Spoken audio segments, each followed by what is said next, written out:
শরম আসলো ছেলেদের মেয়েদের মধ্যে। কোন মেয়ের বিয়ার আলাপ আলোচনা আরম্ভ হওয়ার পরে মেয়ে দেখবাই গড় ছাড়িয়ে চাচার বাড়ি গিয়া খালি রর বিয়ার মাত আরম্ভ হয়ে গেছি শর্মে চাচার বাড়ি লাগা করো আর না বুঝবাইতেন বললা শরম আসলো আগে ছেলের আর ওলা বিয়ার মাত যখন আরম্ভ হইতো আরম্ভ হওয়ার লগে আমরাও কিছু পাইছি ছোটবেলার কিছু মুরব্বী সকলের মুখ তাকে শুনছি দাদা সকলে কইছেন বিয়ার আলাপ আলোচনা যখন আরম্ভ হইতো ও সময় যখন ছেলের আরে দরিয়া নিয়া জামাই হিসাবে দেখানি প্রায় হইতো শরম লাগতো এরারে বলে দরিয়া নিয়া বড় শরম লাগতো বেটিন তল লাগান সামনে কোনো সময় ফালানি যাইতো না ওলা মানুষে দেখাইছেন বর্তমান সময়ে কিছু শরমও উঠি গেছে গিয়া আল্লাহর বন্দেগান ইটা নবীজে ফরমান কিয়ামতের আলামত ওলা এক সময় আইব যুগ আইব মানুষে বিবাহ করব করতে সময় তার আপন মা বাবার লাগি বিবাহের মাত মাতিব সময় আইসি না না কইতে নবীজি কইতে তার খাস তার মা আপন ও মার বেটতে কি আইসি আর বাপ তার গার্জেন ডাইরেক্ট ওপেন বাপর লাগি মাতিব মাল লাগি মাতিব বিয়ার মাত একবারে ওপেন মাতিব কোনো সরম উরম বিলকুল লাগতো না এটা আলামতে কিয়ামত বর্তমানে কিছু আই গেছে কি আইসিন না না কইতে আই গেছে এখন বাপর লাগি ডরাইয়া মাতিত্রা না খোয়া যায় না খাড়ি দি বাড়ি মারিতে পারে মার গেছে গিয়া মাতিত্রা বুঝাইছেন ইলা আই গেছে এটা হায়াত কালি কমের আর সরম কমিয়ার আগে বিবাহ ৩০-৩৫ বছর বিবাহ হয়েছে ছেলেদের মেয়েদের বিবাহ হয়েছে যদিও কমে কোনো অসুবিধা নাই এখনকার দিন একবারে কমিয়ার মানুষের হায়াত কমের দিন খালি দিনে দিনে বুঝা যার ছুটর এর কারণে এখন ১৮-২০-২২ বছর ছেলেদের বিবাহ দেওয়া হয়ে যায় ও কোনো বাধা নাই ওরে আল্লাহর বন্দেগানের জন্য বিশেষ করিয়া রাসূলুল্লাহ সাল্লাল্লাহু আলাইহি ওয়াসাল্লামের মায়ের উম্মত হল তফসিরে ইবনে কাসির হাফিজে মাদুদ্দিন ইবনে কাসির রহমতুল্লাহি তাআলা আলাইহি লেখছেন তফসিরের মধ্যে লেখছেন বলে কি লেখছেন কোরআন শরীফের মধ্যে একটা সূরা আছে যে সূরাটির নাম হলো সূরাতুল জুমআ এটা জুমআ বারে শুক্রবার দিন ইমাম সাহেব বলে ওটা দিয়া নামাজ পড়াইলে এটা ইয়া থাকছে গে সুন্নতি কিরাত হযরতে আবু হুরায়রা ইবনে আব্বাস রাদিয়াল্লাহু তাআলা আনহু থেকে বর্ণিত রাসূলুল্লাহ সাল্লাল্লাহু আলাইহি ওয়াসাল্লামে ফরমায় জুমআর দিন এই দুইটা সূরা দিয়া রাসূলুল্লাহ নামাজ পড়াইছেন এক নম্বর সূরা জুমআর দুই নম্বর হইল সূরা মুনাফিকুন আরেকটা রাওয়ায়াত আছে আল্লাহর রাসূল জুমআর নামাজ পড়াইছেন সাব্বিহ ইসমা আর দুই নম্বরে হাল আতাকা হাদিসুল গাশিয়া এই দুইটা সূরা দিয়া আল্লাহর রাসূল জুমআর নামাজ পড়াইছেন এর লাগে জুমআর দিন এই ৬০টা সুন্নতি কিরাত হইছে গিয়া আজকে যে রাত কিন্তু বড় ফজিলতওয়ালা রাত জুমআর রাত বুজুর্গানে দিন হলে জুমআর রাতে বড় বেশি গুরুত্ব দেন জুমআর রাত আল্লাহর দরবারে দোয়া কবুল এটা জুমআর রাত আগে থাকে দিন ভরে থাকে জুমআর রাত দোয়া কবুল হয় আর একটা হাদিস আপনাদের সম্মুখে আমি উল্লেখ করি আর যদিও হাদিসটা জয়ীফ কিন্তু ফজিলতের ক্ষেত্রে বয়ান করা জায়েজ আছে আল্লাহর রাসূল ফরমান জুমআর রাত যদি সূরা দুখান যদি তিলাওয়াত করেন এরার ফিসনর সূর্য উঠবার আগে ফিসনর তামাম গুনাহ খাতারে আল্লাহ মাফ দিলায় সূরা দুখান 25 নম্বর ভারাত পাইবা সূরা দুখান তিলাওয়াত করলে জুমআর রাত কুর ভিতরে ফিসনর তামাম গুনাহ খাতা আল্লাহ কি করেন মাফ দিলায় দুই নম্বর ইয়া থাকছে দেখেন জুমআর রাত যখন অতিক্রম করলা দিনের বেলা আল্লাহর হাবিবে ফরমায়েন আসসালাতু আলাইয়া নূরুন আলাস সিরাত কেউ যদি আমার উপরে দুরূদ শরীফ পড়ে দুরুদে কিয়ামতের দিন ফুলসিরাতর গাঁট একটা আল্লাহ আলো দিব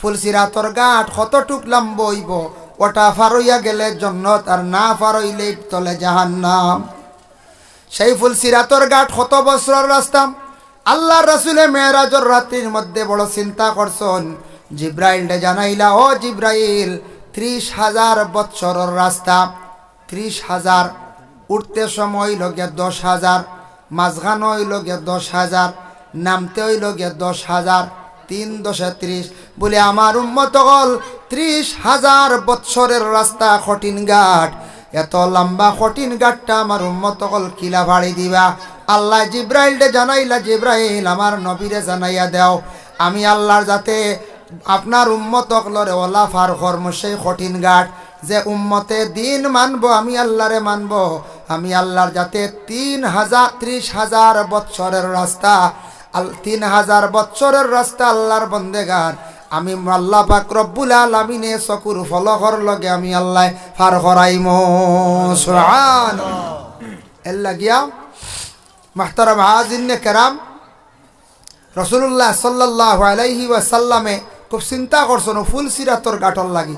রসুল্লাহ কইতো ফুল সিরাতর গাঁটো একটা আলো হইব, ফর্স হইব। ওমান সাল্লাল্লাহু আলাইহি ইয়াউমুল জুমআ, জুমআর দিন যদি কেউ দুরূদ শরীফ যদি পড়েন 80 মাররা 80 মরতবা, আফাল্লাহু 80 আমান আও কামা ক্বালা আলাইহিস সালাতু ওয়াস সালাম। আল্লাহর রাসূলে ফরমান, জুমআর দিন যদি কেউ 80 মরতবা রাসূলুল্লাহর উপরে দুরূদ পড়ে, তাদের 80 বৎসরের গুনাহরে আল্লাহ মাফ দিবাম। তারপর হইল গে জুমার দিন, ইয়া আইয়ুহাল্লাযীনা আমানু ইযা নুদিয়া লিস-সালাতি মিন ইয়াউমিল জুমআ। ও আয়াতর ব্যাখ্যা তাফসীর ইবনে কাসীর লেখছেন, জুমার দিন হইল গে 60টা সুন্নত, এর মধ্যে একটা সুন্নত হইল গিয়া জুমার দিন সুন্দর করিয়া গোসল করা হইল গিয়া সুন্নত। ইমাম শাফি রহমতুল্লাহি তাআলা আলাইহি জুমার গোসল ব্যাপারে তাই নত গুরুত্ব দিছন, কইছন জুমার দিন কো তুমি তাই গোসল করিও, ওলা করিও, ফরজ গোসল লাগান গুরুত্ব দিয়ে গোসল করিও। সুবহানাল্লাহ। ফরজ গোসল কিলা করাম?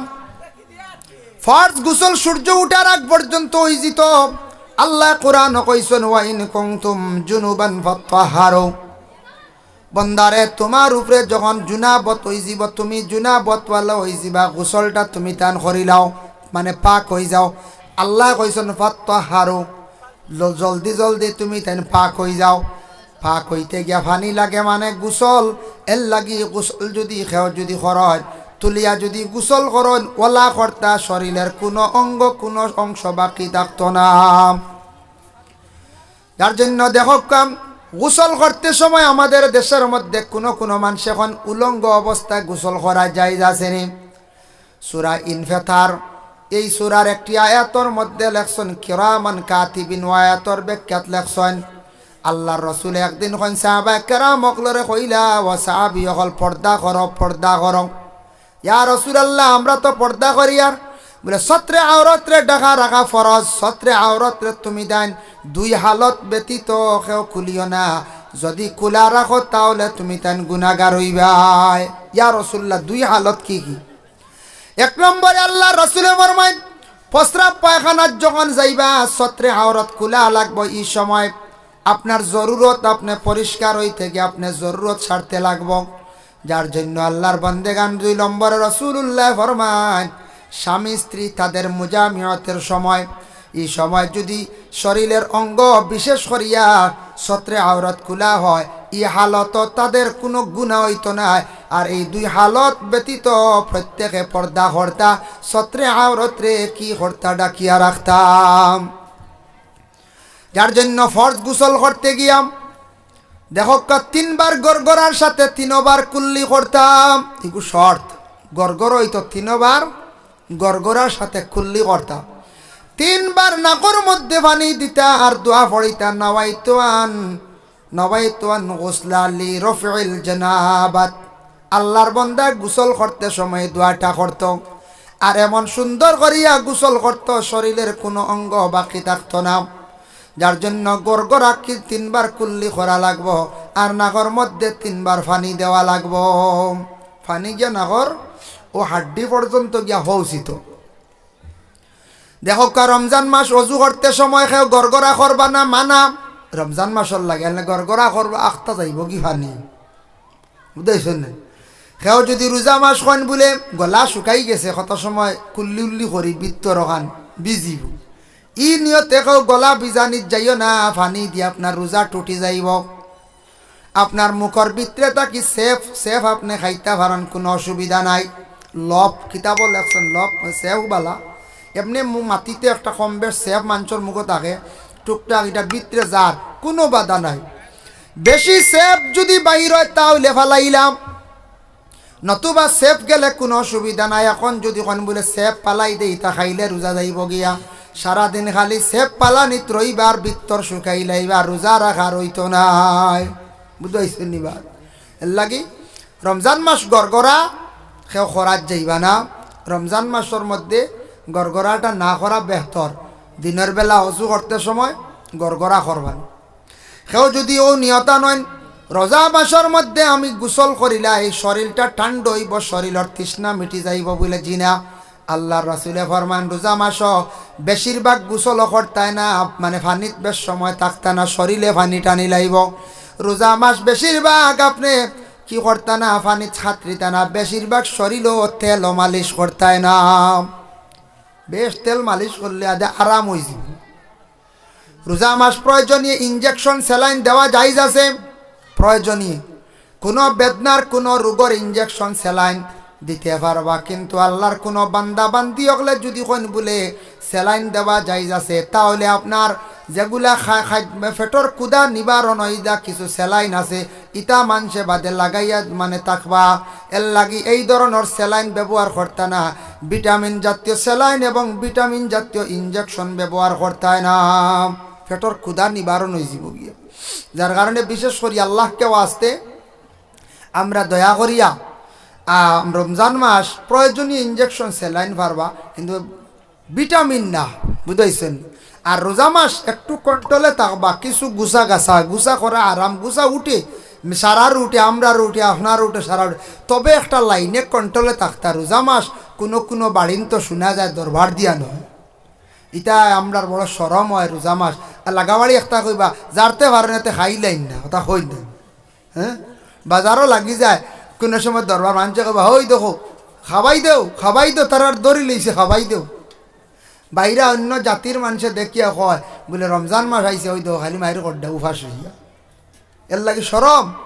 রোজা মাস মায়ের কর্তা কি রোজা আল্লাহর খাস এক ইবাদত রোজার পুরস্কার সবটা কি বেশি বড় রোজার পুরস্কার সবটা কি বড় এর লাগি রোজাদার অকল তা রোজাদার থাকা অবস্থায় দরবার দিয়ান ফসাদ না একটু 19-20 কম বেশ গড় লাই গেল মাতে খান একজন কন্ট্রোল হয়ে যোগ্য শেষ অত শেষ নানি আর দুইও যদি গরম হয় তাহলে তো আর উপায় নাই এর লাগে কিছু বাড়িন তো বেটা মানুষ গরম বেটিনতে বড় কষ্ট করে আমরা রোজা মাসে একবার গেছিলাম এক দারুল কিরাতর ব্যাপারে 8 হাত ইয়ালে বেটিয়ে কয় শাসিয়ে কয় বাবা তুমি তাই দিনও কি লাইলা রে বাকি তার লাই রাই তাইতে আয় কইলাম আইসি চাচার ভাই বলে বাবা ইবা যাইও না যাও গিয়া বুঝেছি বেটিয়া কইলা বাবা যাও গিয়া কইলা কি তো হয়েছে গো বলে তোমার দানোর চাচার রোজা মাস কিলা তখন জানো নি তা তুমি কইতে পার না 12 তো দেখলাই না কদিন বলে না আসাও 12 না বিকালে 12 বলে তোমার দানোর চাচা খালি রোজা মাস খেয়ে খালি তোমার মাটি তো আগুন হয়েছে আমরা ওলা ডরাইয়া আমরা রোজা মাস আইয়ালে ঝাড়ু লাঠি দা কুদাল সব লুকাইলাই খোয়া যায় না এটা আগুন খালি আগুন এর লাগিয়া আমরা গিয়া বাদে বুধবাইলাম হাসাও তুইলাম মানুষে বেটা রোজা মাস বিলকুল 12 না 12 নিষেধ খান 12 মানুষ তো আগুন তুলি দি এর লাগে আল্লাহকে আসতে রোজা মাস গরম হইতা না দরবার দিয়ান ফসাদ আল্লাহকে আসতে রোজা মাস সবে সবর হরক্কা আল্লাহর খাস হুকুম আমরা মানতাম এটা ফরজ আদায় করতাম আর রোজা মাসের দরবার খানতাম না আল্লাহর দোয়াই কোনো সময় পুলিশে এখন ঘুমাইতে পারবে না দিনও বইতে পারবে না দরবার লাগি যায় এত রোজা মাস জানো ধরতে আর রোজা রাখতায় খিলাইলা এর লাগে আল্লাহকেও আসতে রমজান মাসও আমরা যত জায়গাতে খবর পৌঁছি এটা আমি আমার পক্ষ থেকে অনুরোধ করি আর সঠিক রোজাদার যারা সঠিক আল্লাহ আসতে রোজা রাখবো এরা মানুষে অবশ্যই দরবার করতো না যাই হোক আল্লাহর বন্দেগান এর লাগি বিশেষ করিয়া দেখো সামনে যেন রমজান মাস আসতে আছে বাবা সেই রমজান মাসের মধ্যে আমরা সঠিক নিয়মে আমরা সেই রোজাগুলারে আমরা রাখতাম ফরজ রোজা রাখতে খুব হিসাব ফরজ রোজা রাখতে টাইমে ইফতার করতা টাইমে সাহরি খাওয়া আপনি শেষ করতা সবে দুরূদ শরীফ 1-2-3 মরতবা বড় আল্লাহুম্মা সাল্লি আলা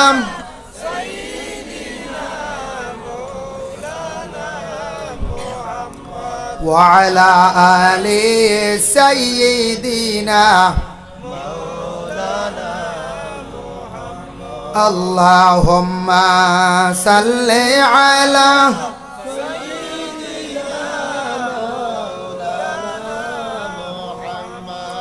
wa ala ali sayyidina maulana আল্লাহুম্মা সাল্লি আলা সাইয়্যিদিনা মাওলানা মুহাম্মদ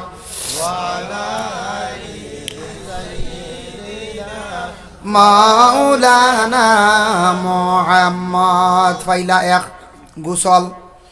2 নম্বরে থাকছে গিয়া রাসূলুল্লাহ ফরমান জুমার দিন ভালো কাপড় পরিধান করা আর খুশবু ব্যবহার করা হইল গিয়ার একটা সুন্নত।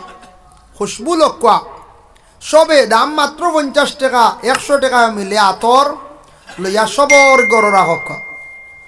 আতর রে মানে খুশবুরে নবিয়ে বড় পছন্দ করতাম, এর লাগি সারায় আতর একটা লইয়া গড়ের মধ্যে রাখক। দয়া করি আল্লাহকে ওয়াস্তে আর জুমার দিন একটু ভালো কাপড় লাগাইয়া মসজিদ যাইন, আর খাস করিয়া সারা পাঞ্জাবি কিছু লাগাইবার চেষ্টা করক। সুন্নতি লেবাস পাঞ্জাবি লাগাইলে শরম নাই। আমরা কেউ কই না পাঞ্জাবি লাগাই দিলে মনে কর মেসাব হই দিবা, না না মেসাব কইতা না, পাঞ্জাবি লাগা কোয়া মেসাব যেইন মেসাবও কইবার। আমরা যারা জেনারেল যারা আছি আমরা পাঞ্জাবি কমসে কম শুক্রবারে একটা পাঞ্জাবি লাগাইতাম। শুক্রবার দিন ঈদর দিন, দইয় ঈদর দিন, জুমার দিন পাঞ্জাবি লাগা কোয়া। আজ বিয়া লাগছে একবারে সারা পাঞ্জাবি লাগা কোয়া। এটা সুন্নতি লেবাস। এত সুন্দর একটা কাপড়, এত সুন্দর ইউনিফর্ম, এটা আল্লাহর রসুল দ্বারা বাইর হইছে। রসুল্লাহ ইস্তাকি 1500 বছর আগে ঘোষণা দিয়া গেছেন। সেই পাঞ্জাবি যেটা কলিয়া যেটা সুন্নতি লেবাস যেটা, এটা কিন্তু গোটা পৃথিবীর সব মানুষে কিন্তু এটা মানিয়া নেন না না হইতে নেই। বড় বড় রাজনীতিবিদ মানুষ যারা আছেন, বড় বড় পলিটিক্যাল লাইনে যারা আছেন, যারা বিশেষ করিয়া দেখবার ঠেকা পয়সা মানুষের হয়ে গেছে গিয়া, যারা বুঝি লাইছে খেব আছে সুন্নতি লেবাস, এরা দেখবা সপ্তাহবারে জুমাত লাগার বিভিন্ন সবার মধ্যে যার, বিভিন্ন মহল যার, বিভিন্ন প্রোগ্রামও যার, যাওয়ার বেলায় কি বলে পাঞ্জাবি। বাইরে বিশেষ করিয়া আমার যুব সমাজ ভাইয়ার, দুনিয়া ঘুরলে, দুনিয়া সফর করলে, ভ্রমণ করলে অনেক কিছু পাওয়া যায়। আল্লাহ কোরআনও কইছেন কুল সিরু ফিল আরদ, জমিন তুমি যান সফর করো, জমিন ঘুরিলে অনেক অভিজ্ঞতা বাড়িব, অনেক জিনিস বুঝতে পারবা। এর লাগে কিছু জমিন ভ্রমণ করা দরকার। সফর করতে জমিন কিছু ঘুরিতা, জমিনও কিছু মানে আটিলে অনেক জিনিস জ্ঞান বাড়ে, অভিজ্ঞতা হয়। আমরার দেশও কোনো সময় রাস্তাঘাটে দেখা যায় সময় খাটের না, আমরার কিছু বাইয়াইনতে সময়টারে অযথা নষ্ট করদাম। হয়তো দিনের বেলা কিছু সময়টারে খাজো লাগাইছেন, আর বিকাল বেলা আমরা ঘুরিয়ার সময়টা অযথা খাটাইয়ার। ভাই চিন্তা লাগাও, বাইরে গেলে আপনি দিল্লি যান, আপনি পশ্চিমবঙ্গ কলিকাতা যান, রাজস্থানে যান, মহারাষ্ট্রে যান, গেলে দেখবা রাত্রির সময় সামান্য সময় যেটা আছে সীমিত ঘুমাইবার সময় ঘুমার, আর বাকি যতটা সময় সম্পূর্ণ সময় মানুষে খাজো লাগার। মানুষে বিনা জরুরতে আউরি রাস্তাঘাটও ঘুরের না, ঠের না, মানুষের সময় নাই। এর লাগে ইতা মানুষে মেহনত করের গতিকে জিন্দিগিতে উপকৃতর ফায়দা মন্দর, মানুষের ফায়দার, মানুষের সময়টারে খাজো লাগার। বাইরা গিয়া দেখবা ঘুরিলে বুঝবাইবা। আমি নিজে দেখছি আমার দেশের এক ভাই শিলচারর, আমরা রাখতা বাংলা কথা শুনছি। শিলচার দিল্লি হুমায়ুন বাদশার বাড়ির ন আখতা বাংলা সিলেটি ভাষা শুনিয়া কইল বাড়ি কই, কইলাম শিলচার। শিলচার পয়লা কইছি, এর অর্থ হইল করিমগঞ্জ নাও চিনতে পারে, বুঝাইছি। বাদা হইলো শিলচার কোন জায়গাত, কইলাম করিমগঞ্জ। বলে করিমগঞ্জ কোন জায়গাত, নিলাম বাজার, সারা চিনি। বাদা কইলে আমার বাড়ির বা শিলচার। কইলাম ভাই ইনো কি করেন, হইল পরে কইমু চলো আমার বাড়িত। লগে লগে আমরা 2 ভাই আসলাম, আমি আর আমার চাচার ঘরের ভাই। বাইকও উঠিছি লইয়া যার দিল্লি টাউন কিছু কিছু জায়গার মধ্যে দেখছেন নানি জিওলুনি আছে, ওতার ভাষে দি লইয়া যার। একজনে আনতে চোখ টিপা মারি কিতা করে খানি মারিল তুই না কিতা, হেনর লগে টেকা 7,000, হেনর লগে টেকা 7-8,000 ওলা। আমরা কই আর ওখানো কোন জিওলুনি সিবাত নেও ডেগার দেখাইবার কাম শেষ। উঠি গেছি শিলচারের বাই জানিয়া, হাসাও কইয়া কোনটা মারো রে কিতাব খানো যাইয়া হাসাও নি, ওটা আর চলে। বেটায় বুঝি লাইছে বড় শিয়ান, ওটা আমরা ইশারা বুঝি, ডরাইও না রে বা, ডরাইও না, আমার গড়ে লইয়া যাইয়া জলদিও দেখবা। অত মায়া করছে, ঘর গেছি গিয়া দেখি মাত্র 2টা রুম, আসাম টাইপর ঘর। একটা রুমের মধ্যে ছেলেটা কি করে, টেইলারিং করে। একটা রুমও তারা তখন তার 2টা ছেলে, 2টা ছেলে কিন্তু উন্নত প্রাইভেট স্কুলে পড়ার ছেলে বানায়। ও ছেলেটাই বানায় শুধু খালি শর্ট শার্ট, ওই যে হাফ শার্ট একটা বিকে নেন শার্ট। আর মেয়ে বানায় শুধু ব্লাউজ, কাপড় আনিয়া দিল, মেয়ে ব্লাউজ বানায় মানে তার পরিবারে ব্লাউজ 100টা বনল, সুন্দর করে নিয়ে গুণ জমা দিয়াইলা। তাই 100টা শার্ট বানাইলা, নিয়ে জমা দিয়াইলা। সময় সময় আপনার তান কাছে কাগজ আইল, ও মডেলর ডায়াস আইল, আর ও মডেলর শার্ট তুমি বানাও 1000। ও 1000 শার্ট বানাইল, জমা দিল। কিন্তু আল্লাহর বন্দায় বড় দেখলাম সুখে খার জিন্দগির মধ্যে দিল্লির জমিনও গিয়া বাচ্চারাও পড়াইলার। আর জামাই বউয়ে এমন কাম করডা, জামাই বউ এমন সুন্দর করিয়া কাম করডা যে কামর কারণে তারা টাকা পয়সার বিলকুল অভাবর নাম। কইলাম এটা শার্ট কত করি বেছ? কইল কাপড় লোয়া পড়ে 40 টাকার 1 শার্টও, আর সিলাইত পাই অগুত 60 টাকা। কত হইল? 100 টাকা এনে জমা দিয়েলা। এগু মার্কেটও ইয়া প্যাকিং গইয়া এগুর স্টিকার লাগিয়া প্যাকিং সেকিং হইতে হইতে শার্ট মানে হোলসেল বিকি আইব 150 টাকা। আইয়া আমরা করিমগঞ্জ ফসতে ফসতে এগু 200 টাকা। না আমরা ভাবলো মুগর সারা 250-300 টাকা। ও বুধই শুনি কিন্তু এগুত যার 40 টাকার কাপড়, ইনার কাপড় 100 টাকার যার কি বুধই ট্রেন দিল্লিত কত সস্তা। আল্লাহর বান্দাগানের জন্য বিশেষ করিয়া দেখেন, মেয়েটা কিন্তু স্বামীর লগে হাতের কাজ সালার, গরর ফ্যামিলিরও কাজ সালার নিনা নাম রান্দা বাড়া করেন, বাচ্চান্তরে সাজাইয়া স্কুলও দের, গরর পাক করের, ব্লাউজ বানার ডেইলি 10টা কি 15টা ব্লাউজ বানাইলায়। জিজ্ঞাসা করলাম একটা ব্লাউজ বানাইয়া দিলে আপনার ঘর স্ত্রী কত পাইন? বলে ব্লাউজ বানাইয়া দিলে 30 টাকা পাইন। এগু তার কাপড় কত কান লাগবে? বেশ না, 30 টাকা করি ব্লাউজ বানাইন মহিলায়। কত সুন্দর করিয়া তাদের জীবনটা কাটের। আরওয়ালা দেখলাম, দেখিয়া নিজের বহুত অভিজ্ঞতা বাড়ল। আমাদের ফ্যামিলি, আমাদের দেশে দেখবা বড় দুঃখ লাগে, বেটাইনতে বাইরা গিয়া কাজ কাম করিয়া রুজি রোজগার করিয়া বাড়িতে আন্ডা, কিন্তু 2 জাল এখানে হইয়ালে রান্দার যে ঠেলা ঠেলি আরম্ভ হয়ে যায়। ওই না নিলা কোনো ফ্যামিলি এনরও ভেটর বেদনার ধরে লিছে। এর অর্থ হইলে 2 তার রান্ধ হইতো না, হেনর হইতে কমরে শিক মারি দিছি, বুঝেছেন? মালিশ লাগে, হেনর কমরে শিক মারি দিছি। দুঃখে কইয়ার এটা সব মহিলা নাই, কিছু কিছু মহিলা কলাসত বাই আনতে চাইত্রা জীবনে একত্রিত হইয়া খাইতা নানাম বাইয়ালির মজাটা থাকতো। 2 বাইয়ে চাইত্রা এক গড় খাইতা, কয়েকদিন এখানো খাইতা। মারও বড় আশা, ফুয়াইন গুনতা কয়েকদিন এখানো খাকুয়া, বাফরও আশা। কিন্তু এমন মহিলা এক গড় ঢুকলো, বেশ দিন যায় না, খালি চাইব আলোকাইতো হইয়া বাইরে বিগড়াইলা। ইলা মহিলা হল দেশ আসন নিনা নাম, শুধু করে খালি পাঠ করতাম,